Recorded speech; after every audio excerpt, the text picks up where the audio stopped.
This is the Fallline. For the past decade, Nina Innsted has been one of the most dedicated advocates for Michigan's cold cases. You may know her from Already Gone. That's her podcast focused on cases from the Great Lakes region. She's written, produced, and hosted that show for years, and she's an Ambie Award winner to boot. And now, Nina has taken her work into print. Her new book, Unsolved Michigan, is published with History Press, and it documents cases from the 70s and 80s that have never been resolved, organized into 3 sections: the murdered, the missing, and the dig. Nina is a credentialed victims advocate, and that background informs every aspect of how she approaches Unsolved Michigan, from the archival research process to the way she writes about families who are still waiting for answers. The book covers homicide victims whose cases contain specific investigative failures, missing persons whose disappearances are tied to particular geographic and social vulnerabilities, and the 2018 and 2022 forensic excavations in Macomb County. This focus makes sense. Beyond the podcast, Nina is also a longtime leadership volunteer for Missing in Michigan, an organization dedicated to keeping these cases visible. She began as their media coordinator, and she's now serving as the organization's president. Through that work, she's helped connect families and law enforcement, generate public momentum, and push for legislation. We sat down to talk about her book, research, the cases, and what Nina hopes that her work will accomplish for Michigan's missing and murdered. While we're discussing Nina's book in the same order that she laid it out, please know this is just an overview. There are more cases covered than we have the space to discuss in a single episode, and she gets into much more detail, particularly regarding her work with the families that she spoke with, her archival research, and even new information she was able to bring to law enforcement. So, Nina, you have spent a decade telling stories via audio.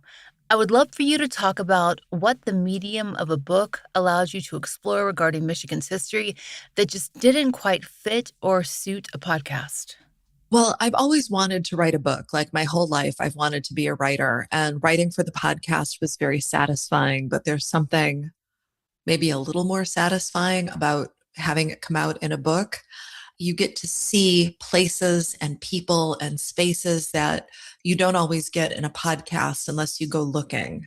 So I was excited to present some of the pictures and places that are featured in these stories in the book. And I think that also kind of speaks to the press that you picked to publish your book with, which focuses on regional history. That's History Press. Can you talk about whether or not that requirement made you shape your book differently? Because I kind of think you're going to say it just perfectly suited what you wanted to do anyway, but I want to give you a chance to answer that. The History Press encourages the use of pictures in setting a story. So I was excited to get to include these images and had to outsource a couple of the images from the Paul Gerard case, which took place way up in the northern part of Michigan in the Upper Peninsula. I found a student who's the daughter of a friend that was super excited to be part of the storytelling by capturing those images for me. And I felt like it was important to people who may not be familiar with the area to see these pictures and these images of where things took place. So you mentioned some of your archival research, but I'd love for you to talk about a few of the most challenging investigative documents or archival documents, records that you had to hunt down to complete the narrative for these cases. Some of the cases, being that they're open and still considered under investigation, it's really difficult to get law enforcement to share those documents with you, as you well know. But I was very fortunate in that law enforcement, when they found out that I was doing a book featuring their unsolved case, were by and large very helpful. One of the cases, I don't want to say which one, I was invited to the department to go through photos and part of the file, which I thought was exceedingly generous on the part of the detective assigned to the case. You are a credentialed victims advocate, which is still something that's comparatively rare in our field. And I wonder how that professional role both helped you interface with law enforcement and professionals when you were seeking this out, and perhaps even influenced which cases you might have chosen to include.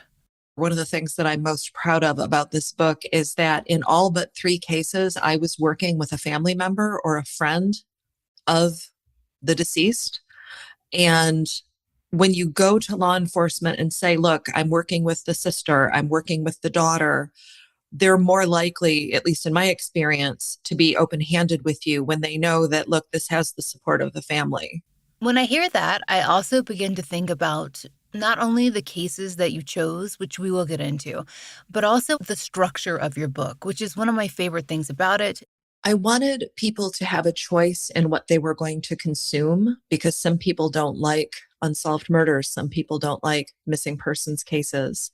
Some people may not be familiar with the dig and all that that entailed when it happened in Macomb County a few years ago. So it was important for me when thinking about the person who would be consuming the book to understand this is what you're getting into with what you're reading, and this is the status of the case.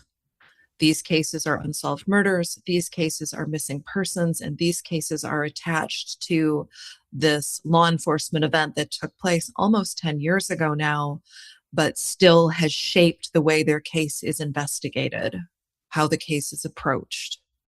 The first case that Nina walked us through involves Gregory McRoberts, a young father who vanished in December of 1991.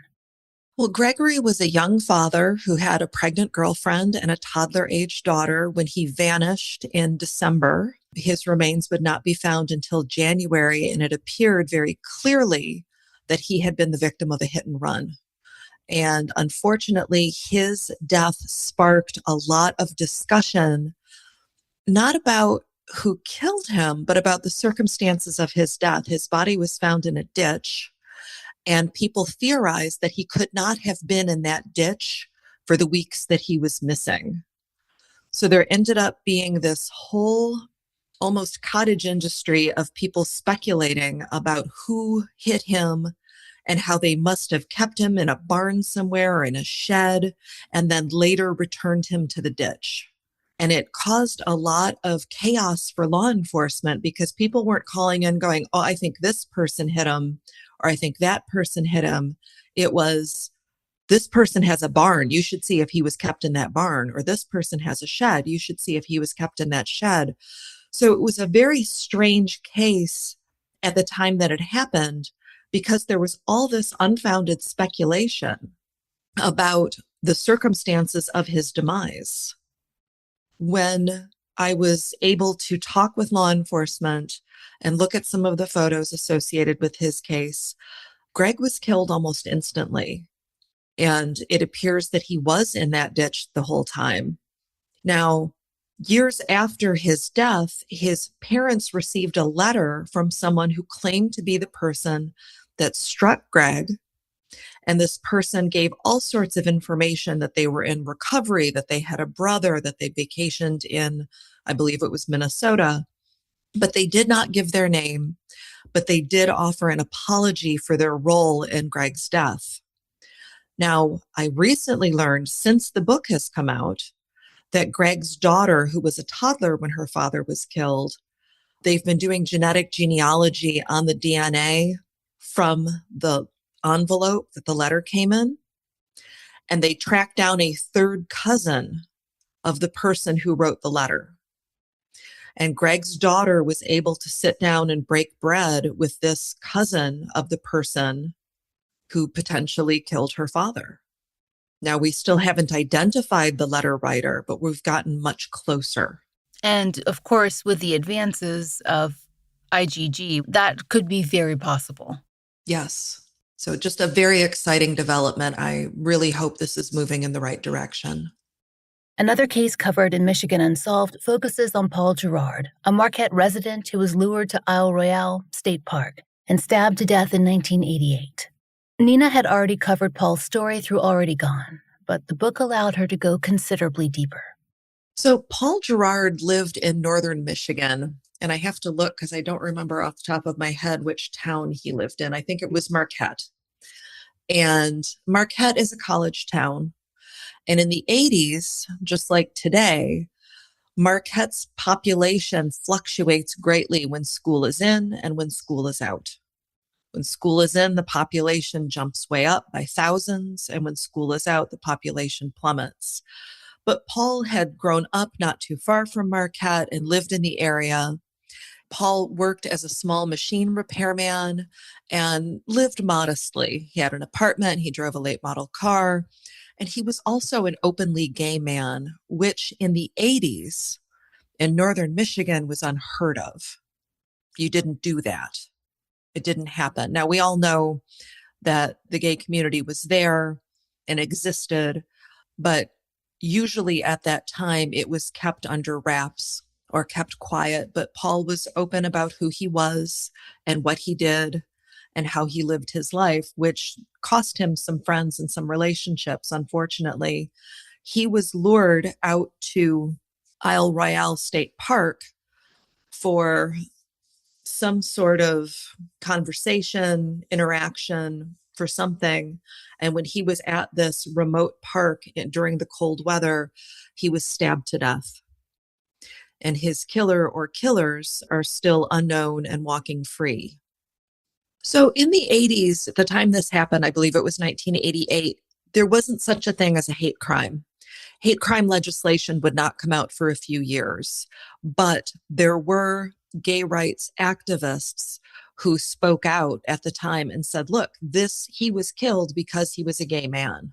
They were using the term hate crime then, even though it wasn't in the broader lexicon at the time.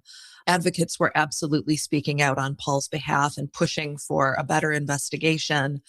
From what I could tell, Marquette police did a solid investigation. They did everything that they were supposed to do.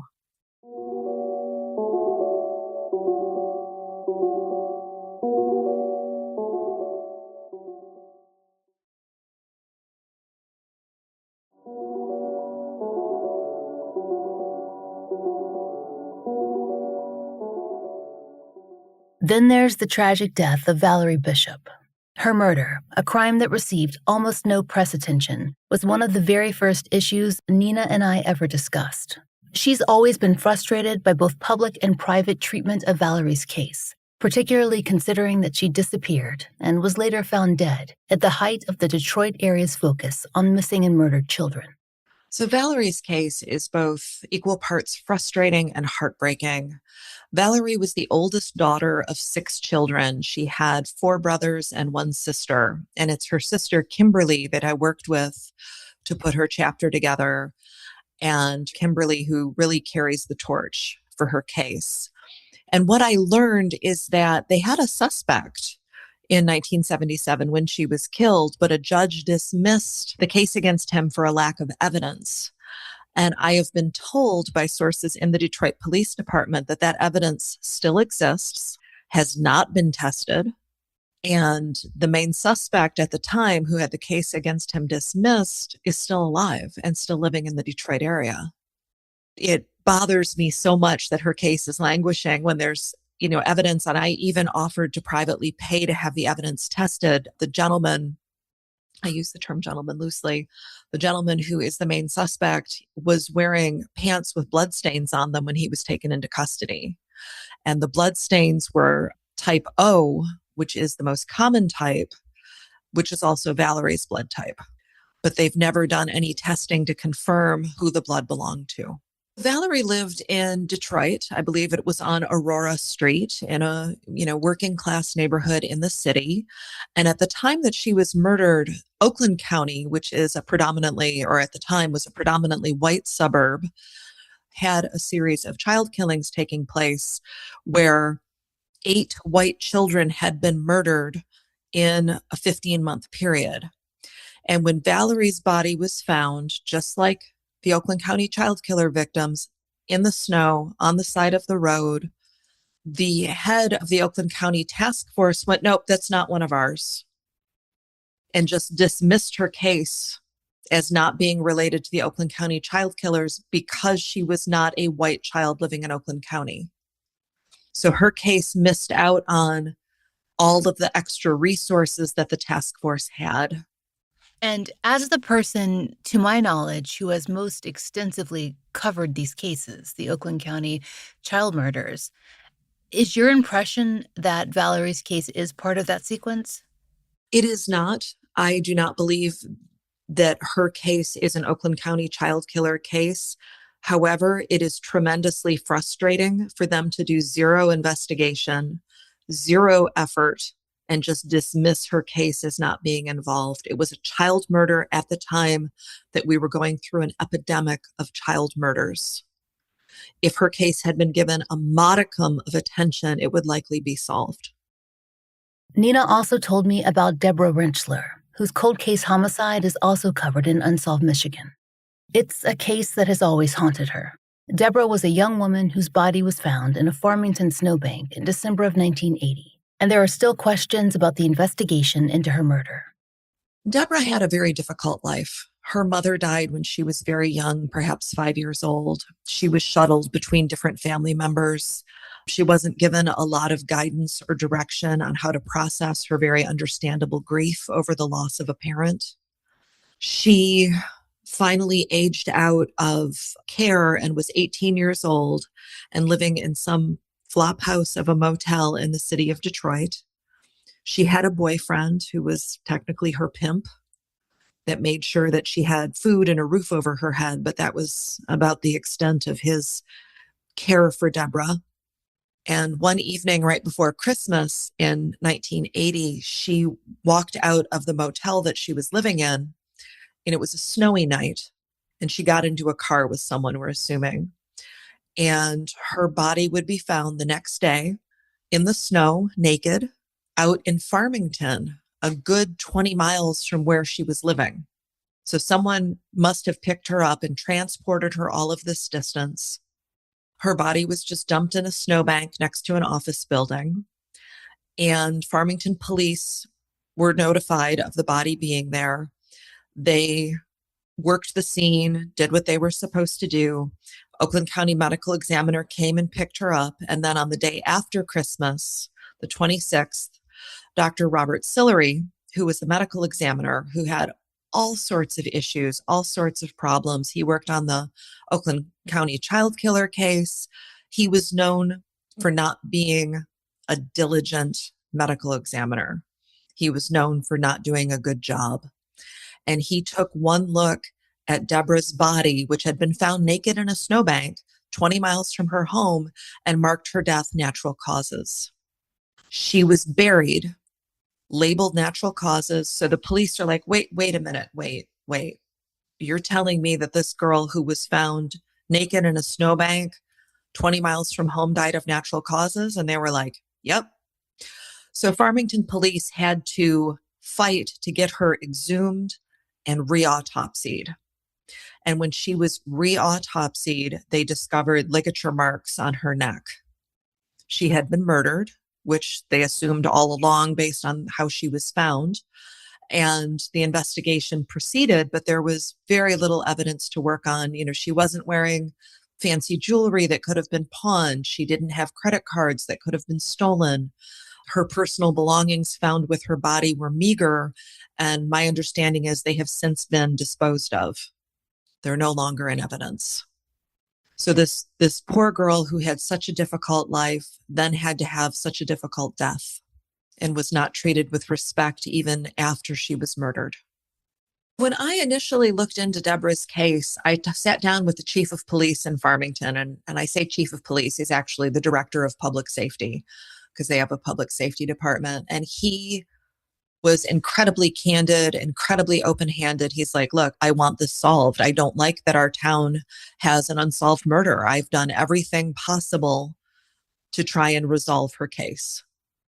And then that was when I covered her case on the podcast. And then when I decided to include her in the book because she deserves any attention that she can get for her case, I spoke with the new director of public safety who said, look, we have done everything. We've exhausted every lead. We didn't have a lot to work with in the beginning. We were behind the 8 ball because of how her body was treated after she went to the medical examiner's office. But they truly have done everything that they could considering the limited evidence available in her case because it was not processed properly from the get-go. And I will tell you that Dr. Sillery ended up losing his job at the medical examiner's office, not because of Deborah, although he should have lost his job because of what he did to her, He did end up separating from the medical examiner's office and got into some legal trouble with Medicare or Medicaid in the years after he was let go.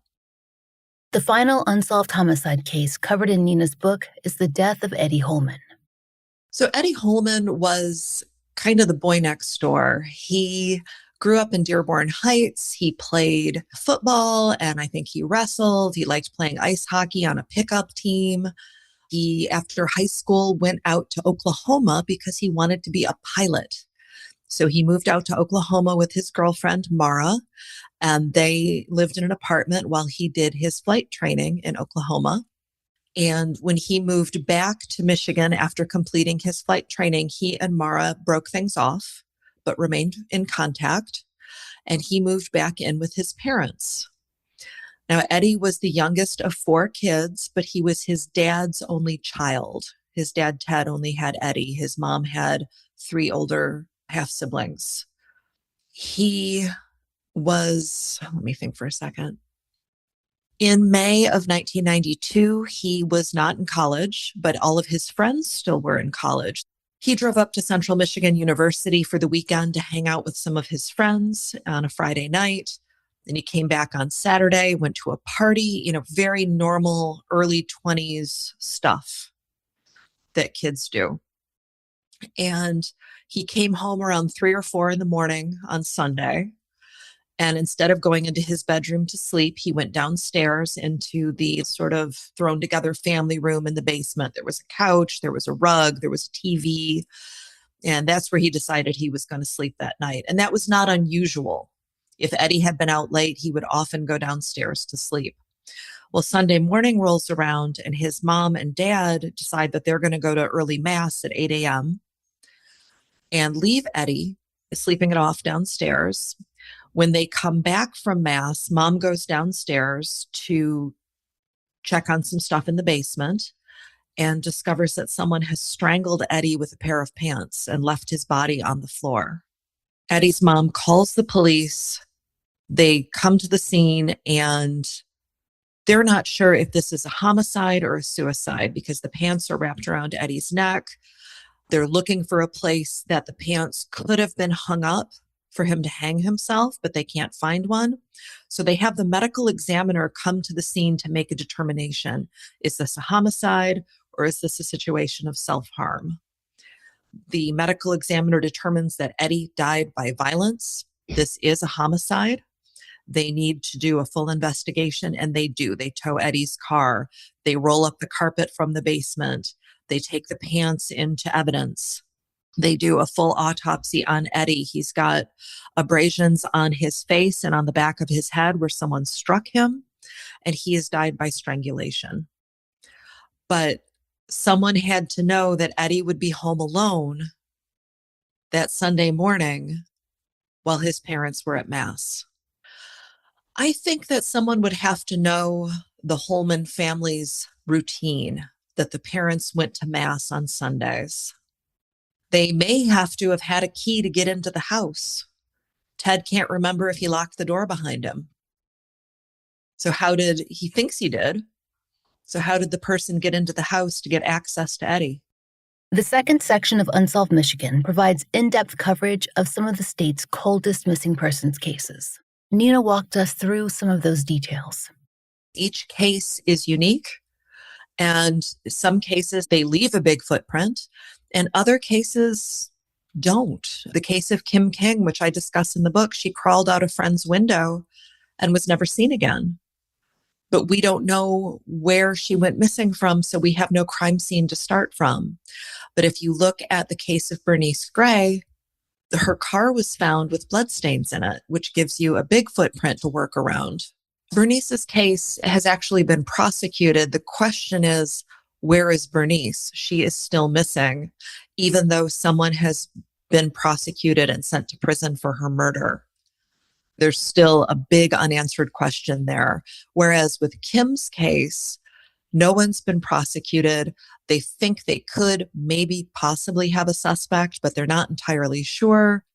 Unsolved Michigan also covers the 1990 disappearance of Connie Royce, a young woman from Mount Clemens.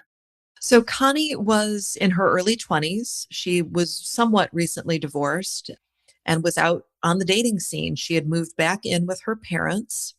Now, I need to mention that Connie was a much younger child. She had older siblings. When she was in her 20s, her older siblings were in their late 30s or early 40s. So Connie is in her early 20s. She has a date with this gentleman that she'd met, and she goes to his apartment to meet up with one of his friends and and they do a little pre-gaming. They have a couple of drinks, and then they head out to the Hayloft in Mount Clemens, which is a really happening bar. And one of the really interesting things about the Hayloft back in 1990 is that they had video cameras at the entrance. So you can go online and see video of Connie entering the bar, and you can see video of her exiting the bar. So she's at this bar with these two guys, one of whom she likes and she's on a date with. And he gets up and goes to the restroom. And she turns to the other man that he's with and says, "I can't do this." And she gets up and walks out of the bar, just leaves. She doesn't run out. She doesn't storm out. She just walks away. And there's video of her as she leaves, and she's a little unsteady on her feet and sort of clips her shoulder on the corner of the wall as she goes. And that's the last time anyone sees her. The valet didn't see her leave. The doorman didn't see her leave. Nobody knows what's happened to her. Her date comes back to the table and is like, "Where's Connie?" And the guy that he's with says, she just left. She like got up and walked out. So they go looking for her, and we have them on video.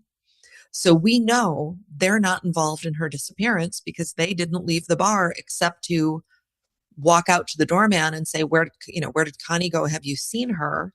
And then walk back in saying, "Well, we'll wait." And I believe she left some of her personal items behind at the bar.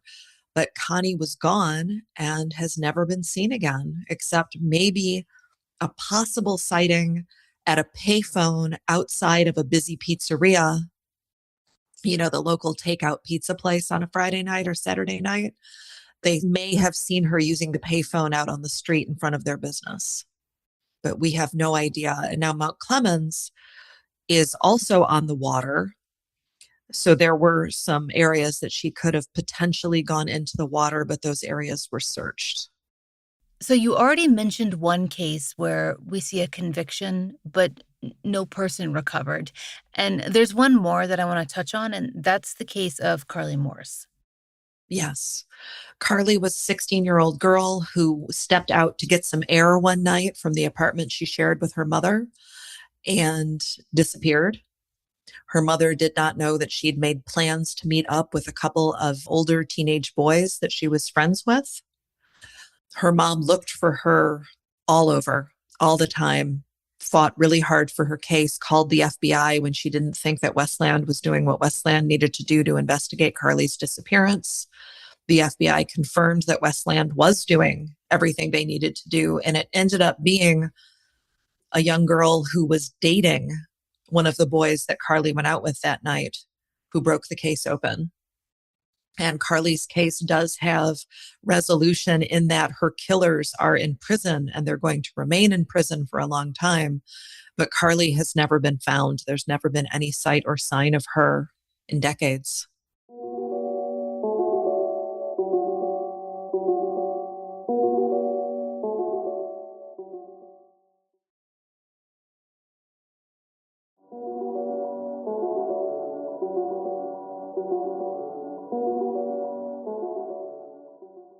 So, one of the most interesting parts of the book to me, just as someone who has had the experience, was you writing about an excavation that happened in Macomb County. And I know that there's some differences there. I was able to be present for an excavation. You were able to get details afterward. But I would love for you to talk to us about why that excavation occurred and perhaps the thematic links between the cases that were involved. So the dig actually goes back to 1985 when a girl named Cindy Zarzicki disappeared from East Point, Michigan. I think at the time it was called East Detroit, but now we know it as East Point. And she was sweet on this boy named Scott Ream. And She thought that she was going to Scott Ream's birthday party, but it turned out that she was being picked up by Arthur Ream, the father of Scott, and taken to his warehouse, where some very difficult things happened, and Cindy was murdered, and her body was buried. We didn't find this out until 2008, but her body was buried at this property in Macomb County. Now, Cindy's case was not properly investigated, because if it had been properly investigated, they would have figured out in 1985 or maybe 1986 that she was seeing Scott Ream, whose father was a known pervert who had done time in prison for harming girls. But somehow this missed their attention, and it wouldn't be until 2007 that the case was dusted off again and looked at. And they figured out that, hey, Scott Ream, we need to talk to him. Well, initially, when they wanted to talk to Scott Ream, it was right before the 4th of July, and he ended up dying in a car accident over the 4th of July. So he never got to have that meeting with law enforcement. His father, however, was in and out of prison on other charges. When they eventually put 2 and 2 together and figured out that they needed to go after Arthur Ream for her case, they were able to prosecute him for her murder without a body. And then the investigators were able to persuade him to lead them to her body once he was prosecuted. And he took them out to this property in northern Macomb County, a place where he used to keep bees.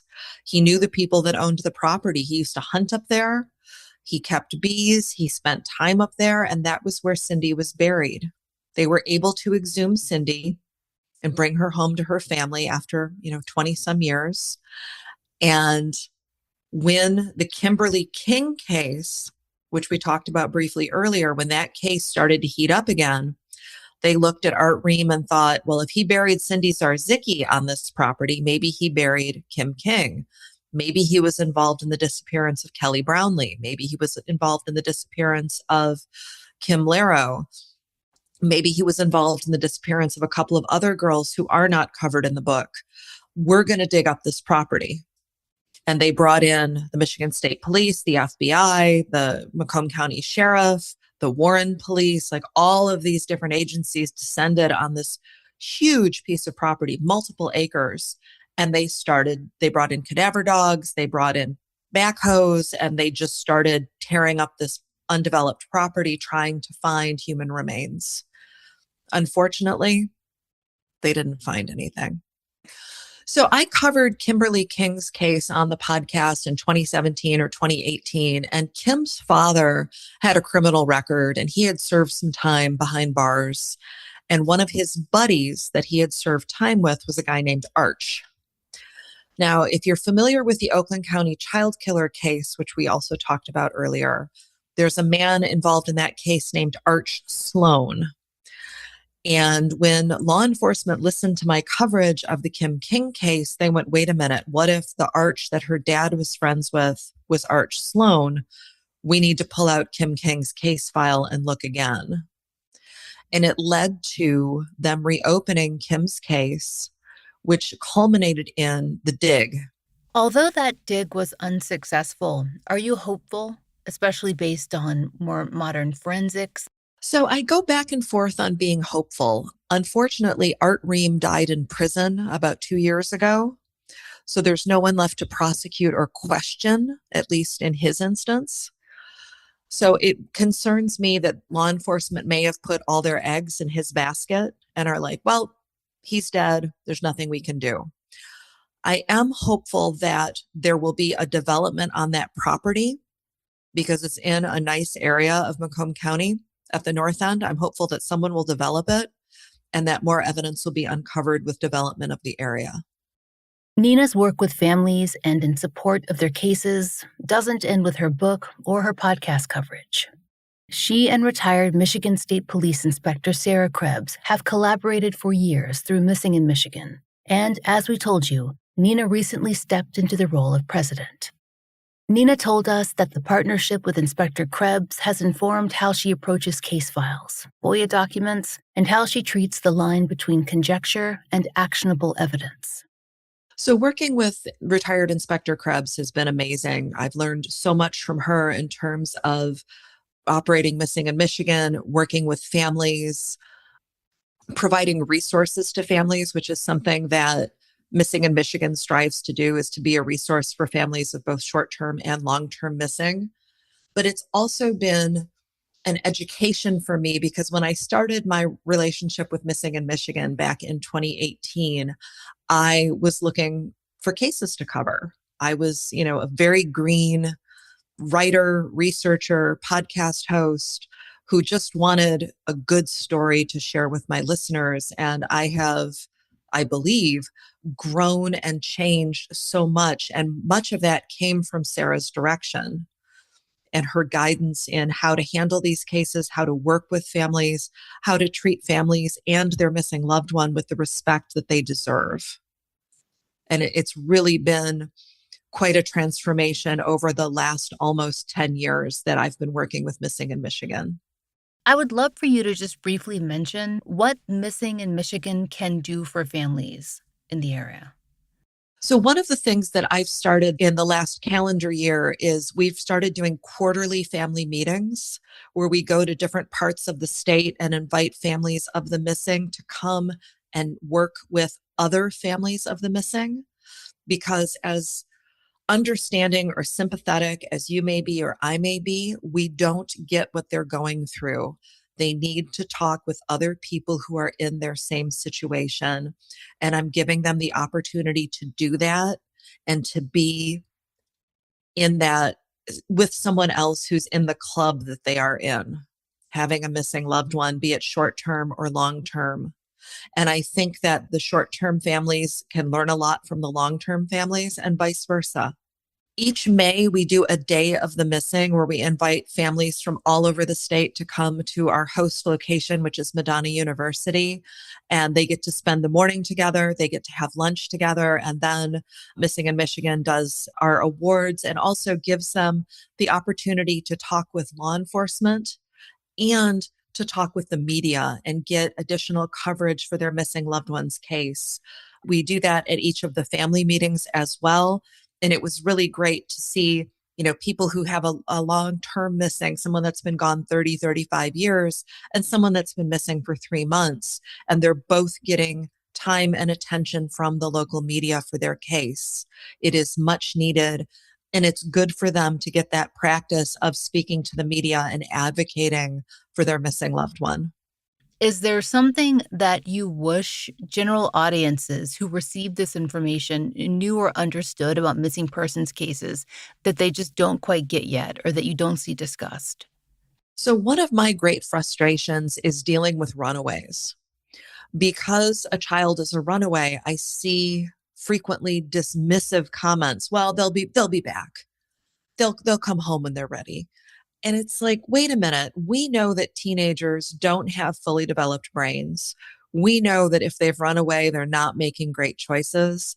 There's a likelihood that this child is not safe. A runaway deserves immediate attention, immediate response, and it deserves to be taken seriously.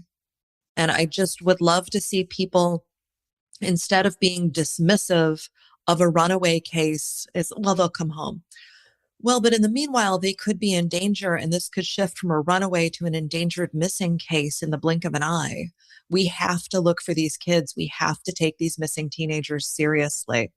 For a while now, you've also been a credentialed victims advocate. Did that experience, that role, that responsibility for you shape the way that you wrote your book in ways that it perhaps might not have before you had all those experiences? Absolutely. I said just a few minutes ago, I was looking for a good story. I was looking for an interesting story. And now I know that each story deserves attention. Each story deserves respect. Each victim is unique and special and deserves to be treated as such. I was also talking with families and doing things that I really wasn't fully prepared to do. And now that I've had this training, I feel better prepared to work with families, better prepared to serve families and be there for them and hold space when they need it. And it's even colored the language that I use when I speak with families or with the media.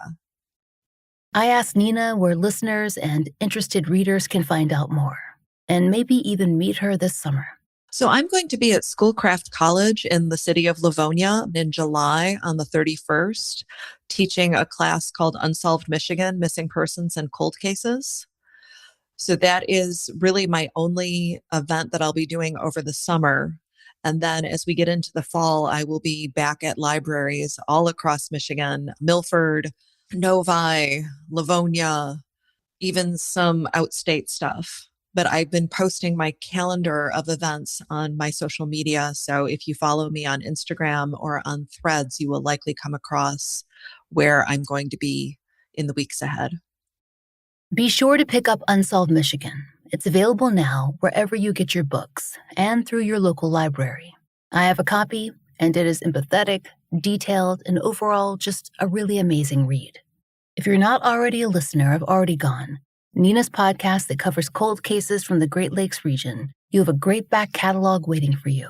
Links to both are in the show notes. Up next for the fall line, our summer schedule begins. That's when we take time to highlight cases that most need renewed attention. If you know of a case that should be covered on the fall line, there's a link to our case submissions form in the show notes. Thank you for listening. The Fall Line is an independent podcast, and we appreciate listener support. It allows us to do research, obtain FOIAs, pay our content advisors, and support and donate to the causes we care about. Our therapy fund is paid for through Patreon and Apple Premium subscriptions. If you try out the products we advertise, please use our sponsor codes. It really helps. And please take a moment to rate and review our show in your podcast app of choice. If you listen on Apple Podcast, please be sure to check your subscription to make sure you're set for automatic downloads so you don't miss an episode. My book, Lay Them to Rest, is out everywhere. Find out more through the link in our show notes. The Fall Line is created by Laura Norton and Brooke Hargrove. The show is written, hosted, researched, and produced by Laura Norton. Engineered by Southern Gothic Media and Rachel Boyd. Content advisement by Vic Kennedy. Special thanks to Liz Lipka.